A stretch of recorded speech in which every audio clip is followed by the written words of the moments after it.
Hi friends, welcome back to our YouTube channel. ఈరోజు recipe వచ్చేసి వినాయక చవితి కదా.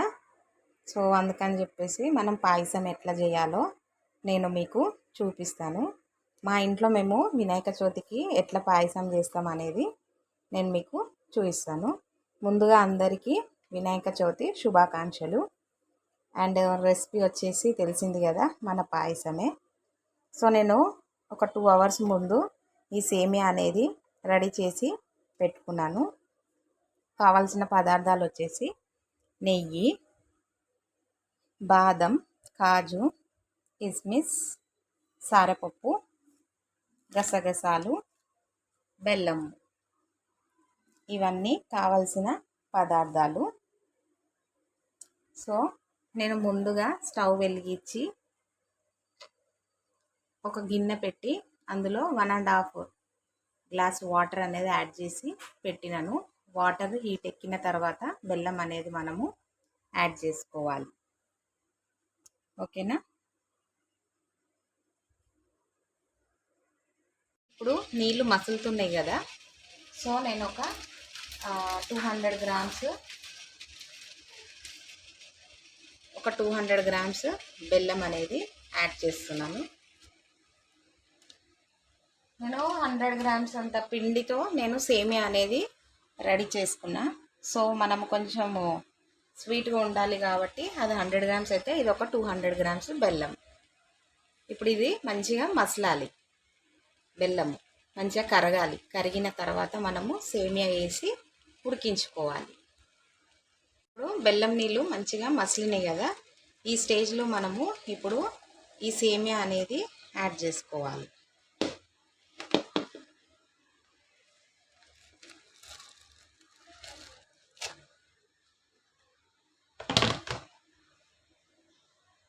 ఇప్పుడు సేమియా యాడ్ చేసుకున్నాం కదా.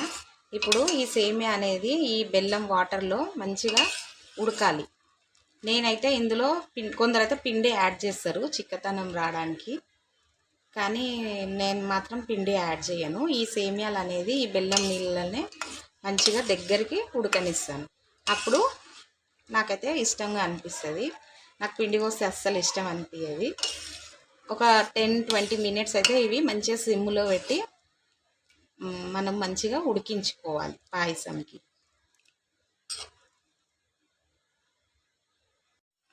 ఇప్పుడు మన సేమియా 20 మినిట్స్ నుంచి నేను ఉడకబెట్టిన కదా.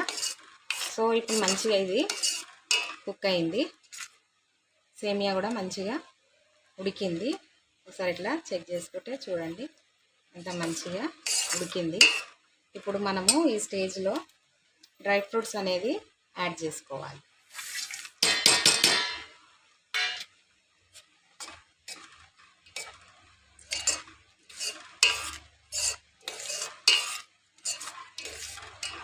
యాడ్ చేసుకున్నాం కదా. ఒక 5 మినిట్స్ అనేది డ్రై ఫ్రూట్స్ని కూడా మంచిగా బెల్లం అనేది అంటుకోవాలి, స్వీట్నెస్. అందుకని చెప్పేసి కొద్దిసేపు మనము ఇట్లే పెట్టుకుందాం. ఈ స్టేజ్లో లాస్ట్ స్టేజ్లో మనము గీ అనేది కూడా కొంచెం యాడ్ చేసుకోవాలి, ఒక 2-3 స్పూన్స్.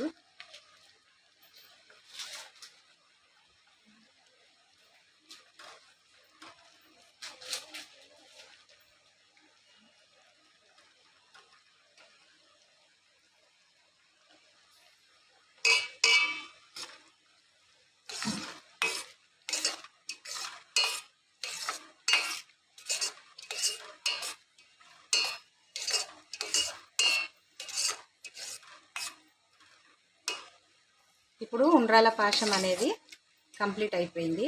ఇప్పుడు దించి మనము మూత పెట్టి ఒక 10 మినిట్స్ దాకా మనము దాన్ని టచ్ చేయకుండా పెడితే ఇది అనేది ఈ గ్రేవీ అనేది కొంచెంగా ఉంది కదా, బెల్లం పాకం, ఇది అనేది కొంచెము దగ్గరకు అవుతుంది. ఓకేనా ఫ్రెండ్స్. ఈ డిష్ కనుక మీకు నచ్చినట్టయితే లైక్ చేయండి, షేర్ చేయండి, సబ్స్క్రైబ్ చేయండి. Thank you for watching. 10 minutes break ఇచ్చిన తర్వాత పాయసం చూడండి ఎట్లా అయిందో. మంచిగా ఇట్లా దగ్గరికి ఎంత మంచిగా అయిందో చూడండి. సో ఇదండి మన వినాయక స్పెషల్ పాయసము.